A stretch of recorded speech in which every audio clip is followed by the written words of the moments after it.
presenting Orson Welles as The Third Man.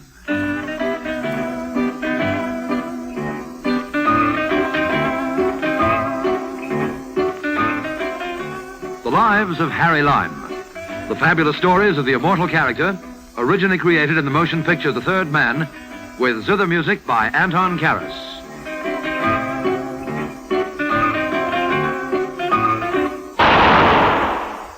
That was the shot that killed Harry Lime.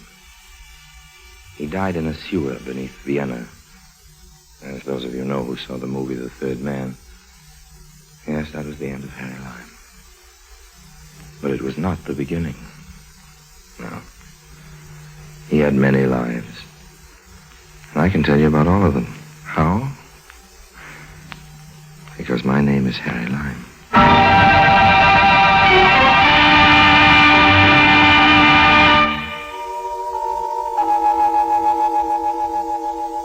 A diamond as big as a hen's egg. Change that to a duck's egg. And I held it right here in my hand. Not that I had any idea of keeping it, you understand. I was merely recovering it to return it to its rightful owner. Do I hear hollow laughter? All right. You don't have to take my word for it. Ask Scotland Yard. Get them to show you the files. What do you think I am? A crook?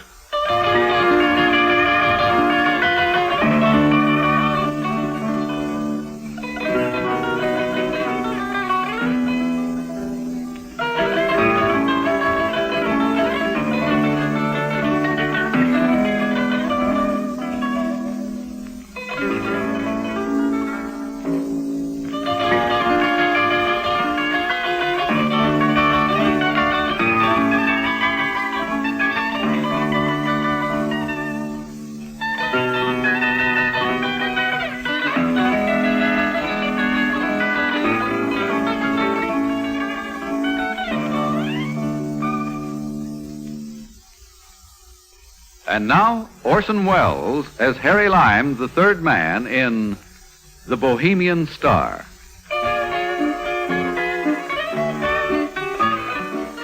London, 1938. One of those quaint old English pubs, you know, with cubicles around the walls. Seated together, a boy and a girl. Not hard to look at either, the girl. Peaches and cream, that wonderful English type. In the next cubicle, a handsome, distinguished-looking American, Harry Lime. Me. Not eavesdropping, of course, just interested. In a casual sort of way. You mean to say you have to work? Yes. But you promised to take me to the pictures. I'm sorry, dear. I didn't know this was going to turn up. Look, Terry, if it's just that you're broke as usual and can't afford a cinema, let's walk in Hyde Park or feed the pigeons in Trafalgar Square or something. There's no need to spoil our evening altogether. No, it's not that, Pat. Honestly, I have got a job. The news editor wished it on me just as I was leaving. What do you have to do? It's an interview. Some South American Johnny called Senor Alvarez. I've got an appointment with him at the Hotel Splendid at 8:30. What is it you have to see him about? Well, ever heard of Bocanovia? One of those little Balkan states. That's right. Well, 3 years ago, there was a revolution, and the monarchy was deposed, and what's ironically known as a People's Republic took its place. On the last plane out, some of the royal family escaped to London with the crown jewels, and they've been here in the safe deposit ever since. What, the royal family? Oh, fathead, no, the jewels. Incidentally, the pièce de résistance, as they say, is the Bohemian Star. Oh, I thought that was an opera. Look, the Bohemian Star is the centerpiece of the scepter. A huge single diamond, almost as big as the Cullinan. Makes my engagement ring look a bit silly, doesn't it? I always had a suspicion you were getting me on the cheap. Well, I like cheap. Why, that cost me a week's salary at Hatton Garden. Well, you better demand an increase at once, darling. Anyway, what does Senor What's-His-Name fit into all this? Senor Alvarez is a leading jeweler of Buenos Aires. It seems the National Museum of the Argentine wants a replica of the Bocanovian crown jewels for an exhibition of some sort. So the senor's been sent to take photographs, sketches, you know, measurements and so on. When he gets home, he'll reproduce the whole collection in paste. Well, it sounds awfully dull to me.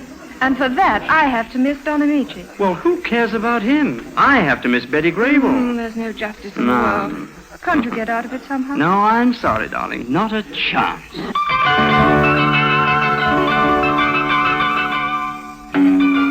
I've always had an interest in jewels, purely academic, of course, particularly diamonds, particularly big diamonds.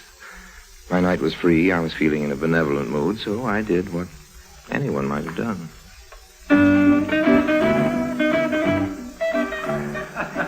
Hey, excuse me. I hope you'll forgive my rudeness, but I couldn't help overhearing your conversation. I thought maybe I could help you out if you'd let me.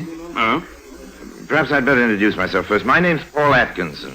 Paul Atkinson? Not the Paul Atkinson of American Associated Press. Well, I do an occasional stint for the AAP. Oh, gosh, I read your articles every week. I'm Terry Freeman of the Clarion. Glad to know you, Terry. This is my fiancée, Miss Pat Weston. Hello, Pat. How do you do? Look, won't you sit down? Oh, thanks. This interview you have to do is sort of spoiling your evening together. I understand. Oh, just one of those things, you There's know. nothing we can do about it, I'm afraid. When do you have to turn your copy in? 10 o'clock tomorrow morning. 10?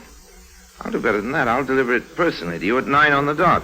Guaranteed. Oh, I don't follow. Well, you two kids go off to your movie. I'll interview this guy, Alvarez, and write your story for you. Yes, but... Why should you do a thing like that? Well, why not?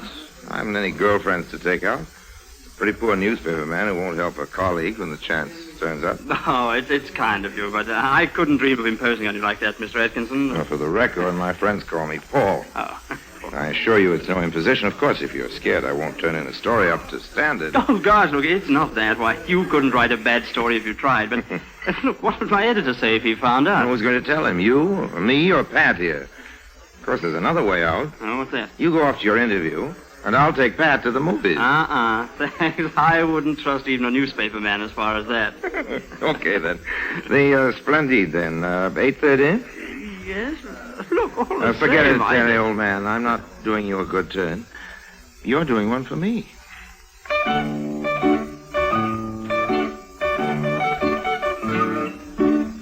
On the dot of 8:30, I pressed the bell to Suite C, 3rd floor, Hotel Splendid. I hadn't figured out any plan of campaign, you understand. This was just a sort of preliminary survey. Smooth South American type introduced himself as Alvarez and invited me in. We drank each other's health, and then we settled down to business. I am not very accustomed to be interviewed, Senor Freeman. What is the procedure? Oh, it's easy. I ask the questions, and you answer them. I will do my best. Well, now, your job is to work out the precise measurements, as I understand it, of the jewels and their settings, so you can make exact replicas for the museum. Is that right? Partly.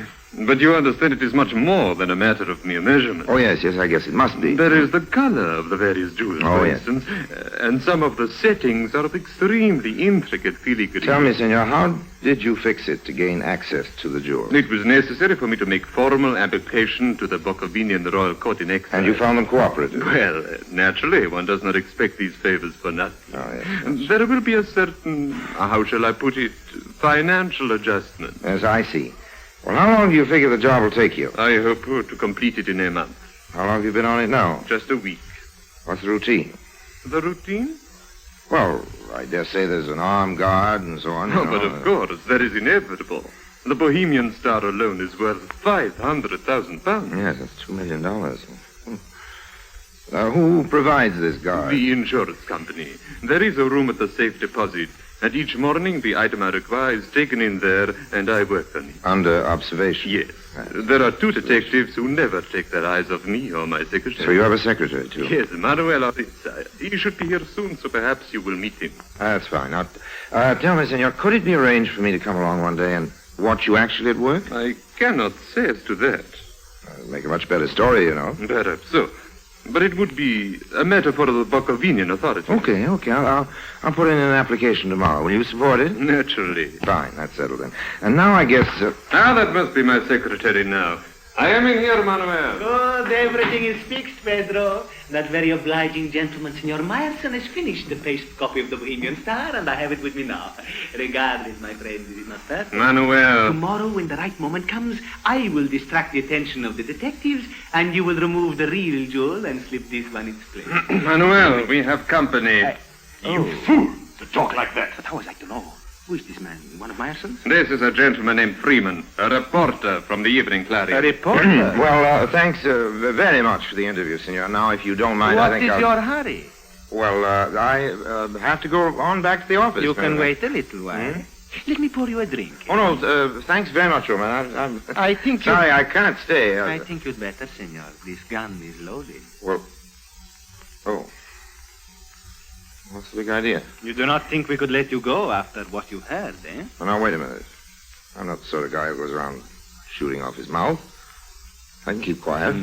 It is my intention to see you do keep quiet. Oh, it is? There are ways. Well, how? Such as we could kill you. Yes. I suppose you could, but you won't. What makes you so sure? Well, these walls aren't very soundproof. The shot would be heard. I have a knife. Okay, you could kill me with your little knife. Then what? How do you mean? Having an odd body lying about the place might prove to be a little embarrassing, don't you think? You could never conceal one in here. You couldn't risk getting it out without being caught. There would be certain difficulties, I admit. So it looks as though you'll have to trust me after all. Doesn't it? Good night, gentlemen. One moment, senor. There are other ways. Oh? What, for instance? Well, this. What? Manuel, I have told you before, I detest violence. That should keep him quiet for a little while. You know, I've been thinking, why should a reporter on an English newspaper be an American? I dare say it does happen. Yes, perhaps so, but you must admit it is unusual. What are you looking for in his pockets? Papers. A letter. There, what did I tell you? It is addressed to Harry Lime. Harry Lime? What, you know the But name? of course, so does every police department in the world. You mean? I mean that compared with him, we are amateurs. So that's it, We must do something, Manuel. I know. I will drive the car to the back entrance, and we will take him down the back stairs. Like he is now? Well, why not? We will be seen. Oh, we will say he's drunk. Then we'll drive him into the country and dispose of him. As he himself would say, take him for a ride. Don't be foolish.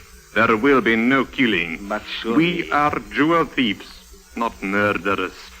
A man like Lime would have powerful friends who would stop at nothing to get even with us. Besides, this is England. What is that to do with it? There is an institution here known as Scotland Yard. Extremely efficient, I'd understand. I have no wish to die with a rope around my neck, even if you have. Very well. You make a better suggestion. All right. We steal the Bohemian Star tomorrow, right? Right. Tomorrow evening we catch a plane, and next morning we are in New York, where we have many good friends who will look after us, right? Right. And then it is quite simple. All we have to do is to keep our friends here quiet for a day and a half. And after that, it will not matter how much he talks. Yes, and how are we going to do that? That is up to Senor Meyerson. He must find us a quiet place somewhere and a reliable man to see that Senor Lime does not escape till we are clear. I will telephone him now. Aha. You are waking up, senor. Eh? We are going to take a little journey soon, but I do not think it wise you should appear in public like this. Do you? That's better. Pleasant dreams, senor.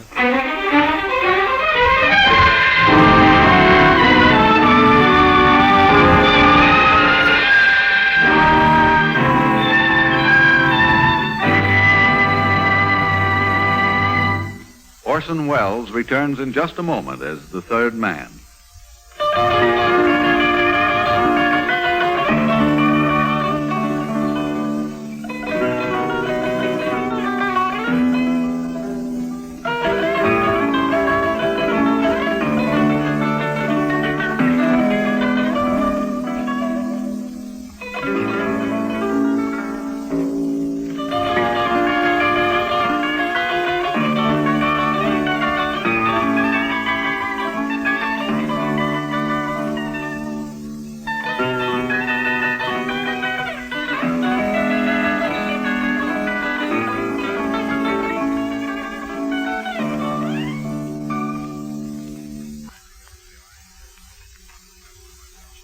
And now, Orson Welles, as the third man, continues with The Bohemian Star. It was early morning when I finally came to. My jaw ached where Maritza had clipped me, and I had the great granddaddy of a hangover. Ooh. I lay still for a while, and then took a sort of tentative look around. The room I was in was small, had a sort of shut-in feeling. Then I saw something else. A man. One of the biggest, toughest, ugliest characters I'd ever clapped eyes on. Though, in a way, he looked sort of nice ugly, if you know what I mean. Not the mean type. He stood up when he realized I was awake, and as soon as he spoke, I knew I was right about it. Watch it, chum. Have a good sleep. You ought to know. Been slumbering like an innocent babe, you have. Here, how'd you feel? Well, like something the cat dragged in. There wouldn't be any coffee on that stove, would there? No. But I can fix you up with a nice cup of tea. The kettle will be boiling in a minute. Oh, that's fine. Say, what's your name? Charlie. Mine's Harry. Pleased to meet you, Harry, I'm sure. Charlie, old man, where are we? Uh-huh. That'd be telling. How'd I get here? Sorry, chum. I ain't allowed to give no information. Strict instructions. Understand. How's that tea coming along? Won't be half a tick now.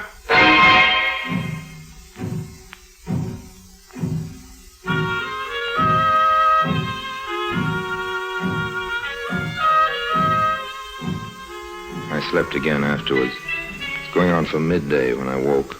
Charlie had some food ready. After we'd eaten, he suggested a game of cribbage to pass the time. I disapprove of gambling, except maybe poker for real stakes with a few aces up my sleeve. But my only hope was to cultivate Charlie. And thank goodness he was no hothouse flower, so we settled down to play. After about an hour, I judged the time for action was right. 15-2, 15-4, a pair 6, and one for his knob 7. Puts me out. That's a sprat you owe me. A sprat? Yeah, a tanner. 6pence. Oh, well, here you are. So, your deal. Oh, sure. Look what I've done. Spilled them all over the floor. That's all right, chum. I'll pick 'em up. Thank you, Charlie. Oh! Thank you. One more for luck. Sorry, Charlie, old man. You're a nice guy.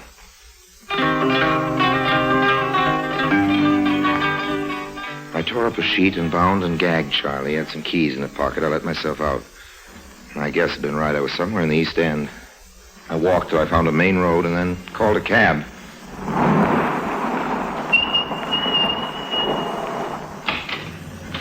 Where to, Governor? Hotel Splendide. I'll double your fare if you get me there in 15 minutes. Right, hang on.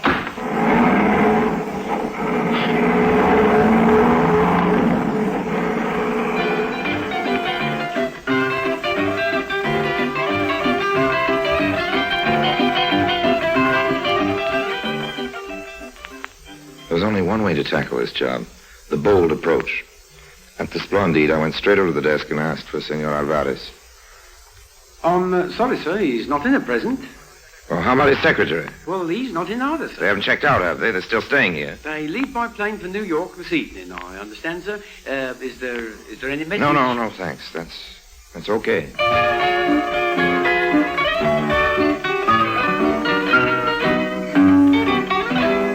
So they hadn't made the snatch yet. I had no idea where the safe deposit was, so all I could do was wait. Found a spot where I could keep out of sight and watch the elevators at the same time. An hour passed. An hour and a half. And then, there they were. As their elevators started to rise, I took the stairs 3 at a time. I reached the 3rd floor just as the door of their suite was closing behind them. I wanted that Bohemian star. Nothing greedy, you understand, but now or never. Gun in hand, I pressed the bell. You? Good afternoon, gentlemen. I wouldn't reach for a gun if I were you, nor you, Oritza. Unless you've a wish to commit suicide, just keep your hands up. Well up. That's much more sensible. How did you get here? I got here by cab, if it's of any particular Senor, interest. Oh, Charlie. Don't worry about him. He'll get over it. Come on, let's go into the sitting room, have a nice, cozy talk. After you, senor. And you. It's more like it.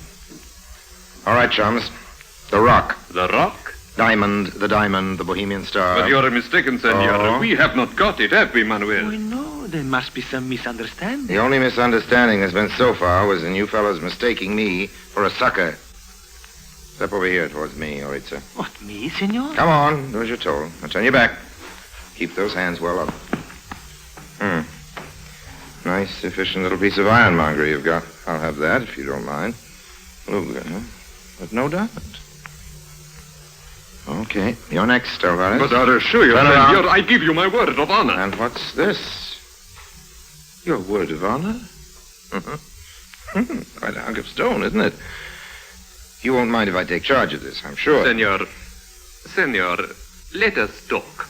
What more is there to say? We made a mistake, Manuel and I. We admit it. Considering I have the stone and this gun, that seems rather obvious, don't you think? What I mean is that we made a mistake when we met last night, not inviting you to join us in this enterprise.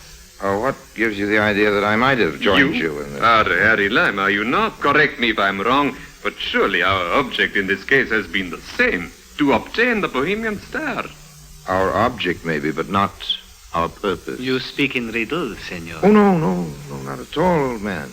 You stole this jewel for your own enrichment. I've taken it from you now to return it to its rightful owner. Its rightful owner? You will pardon us if we smile, senor. You don't believe me? Okay, sit down, gentlemen. I have a little telephoning to do. Hello? Operator, get me Whitehall, 1212. That's Scotland Yard. Sure, it's you do not Scotland mean Yard. that you are going to telephone. Senor, put down that telephone before it is too late, eh? Let us make a bar. Hello?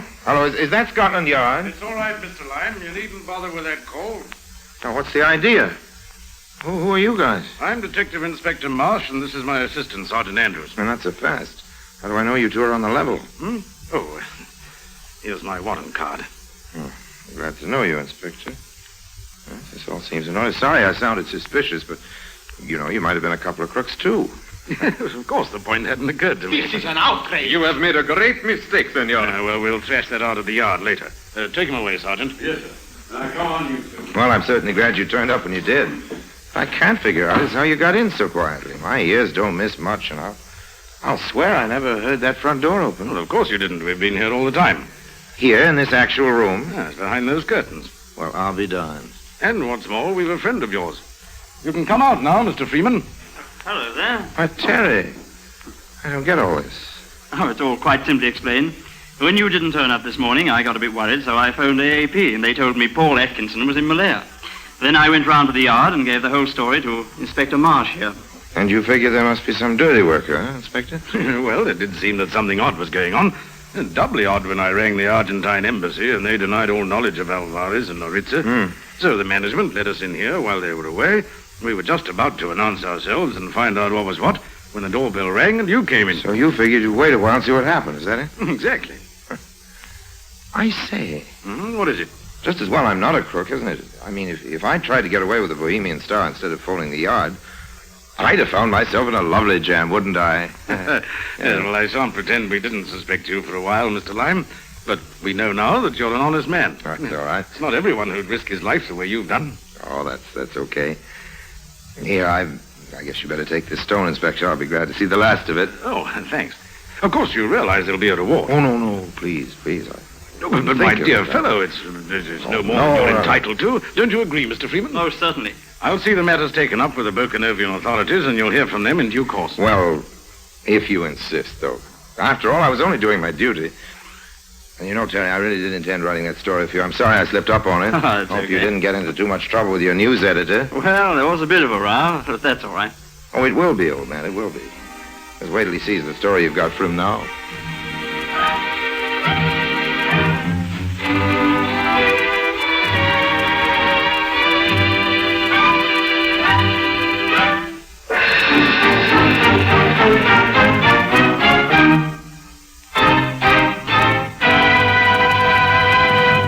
Harry Lime returns in just a moment.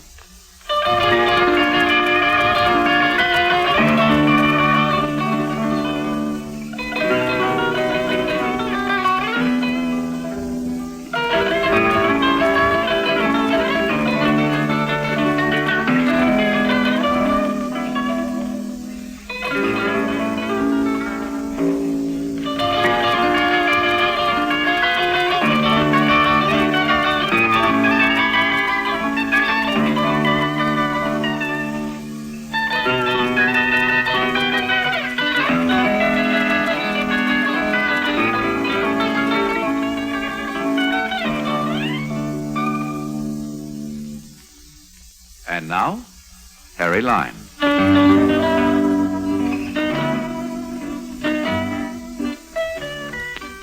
Right here, maybe I'd better hand in a little explanation.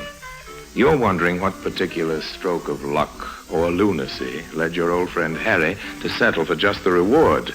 not to try for the diamond itself, at least while the going was good. Well, first of all, it was a very tidy little reward. And secondly, when I first came into that room, I just happened to notice the tip of what was unmistakably the shoe of a policeman sticking out under the curtains. Now, you may think that knowing I wasn't alone with a couple of crooks, that the realization that Scotland Yard was tuned in on our conversation had something to do with my decision to, shall we say, play it straight. That's what you may think. In fact, you'd be silly not to.